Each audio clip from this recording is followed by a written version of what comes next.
Okay, so gateway drugs. From the word gate, so parang may pintuan or pasukan. That way, daan.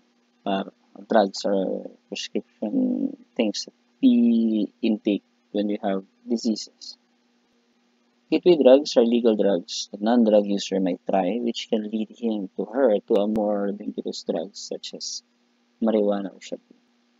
According to study alone by the National Youth Commission, 2 out of 5 teenagers still 13 to 15 years old smoke cigarettes. Furthermore, to a study conducted anti-tobacco group in year 2011, 10 Filipinos die every hour because of tobacco-related diseases. Harmful chemicals sa sigarilyo, ito yung nakaka-apekto sa kalusugan natin, which is are 43 chemicals in cigarettes known are carcinogens. Next is, ano nga ba yung carcinogens? The substances which cause cancer. Nicotine, the addictive drug, increases the central nervous system activity. The central nervous system controls all body organs like heart, lungs, brain, processes like the heart rate, blood pressure, respiration rate, and more.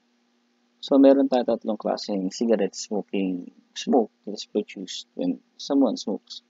Number one is a mainstream smoke, a smoke that smoker directly inhales. Yung number two is side stream smoke or second-hand smoke, smoke that comes out from the lighted end of cigarette pipe or cigarette that is more dangerous than mainstream smoke. And the third-hand smoke is the residual tobacco smoke. Smoke left for a long time, sofa, beddings, below, other objects. This smoke can still contain harmful chemicals and carcinogens. Policies and laws regarding cigarette smoking. Our Republic Act Number 9211, otherwise known as the Tobacco Regulation Act of 2003, is the law governing tobacco production, distribution, and use. Some of its important provisions are Section 5. Smoking ban in public places like schools, recreational facilities for persons under 18 years old, elevators and stairways, etc. Number 9. Section 9. Minimum age sales under this act shall be unlawful for any retailer, tobacco products to sell or distribute products to any minor persons below 18 years of age. In Section 10 naman is sale of tobacco products within the school premises. The sale or distribution of tobacco products is prohibited within 100 meters from any point of perimeter of school, public playground, or other facilities frequently used by minors. Chapter 2 na Article 5, Section 24 Republic Act 8749 is also known as the Philippine Clean Air Act of 1999.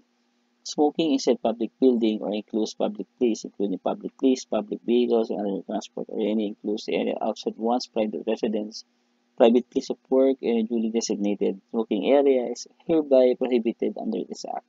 The provisions shall implement by local government units or LGU. So let's go with another topic, which is alcohol. Alcohol, colorless, bitter-tasting substances that humans consume since the ancient time. It comes from plants that underwent fermentation, the process of extracting alcohol from plant or fruit.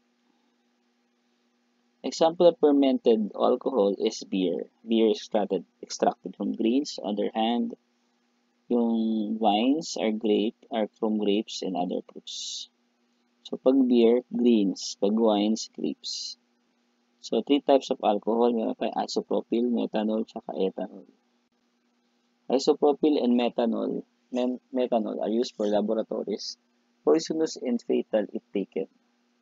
Ethanol naman, ito yung beverage alcohol which human consume. This is an unregulated amount. May result to intoxication, alteration of the nervous system. Example niyan ay gin, wine, beer, rum, vodka, etc. Alcohol, if enters the body, it goes all parts of the body. The main effect of alcohol drinking reflects on a person's central nervous system or CNS, and the CNS controls one's mental processes, memory, speech, learning, decision making. It also affects person's senses, feelings, movements, and breathing. The amount of alcohol that entered the bloodstream at a certain period can be measured at percentage true blood alcohol concentration or BAC. or often called blood alcohol level or BAL. The BAC of 0.05% means 5 parts of the alcohol per 10,000 part of blood in the body. So a 0.3 to 0.5% BAC could lead to coma, brain damages, and death. So, yun, hinahinay lang. So, ito na yung activity natin. Basahin nyo na lang po. Bye.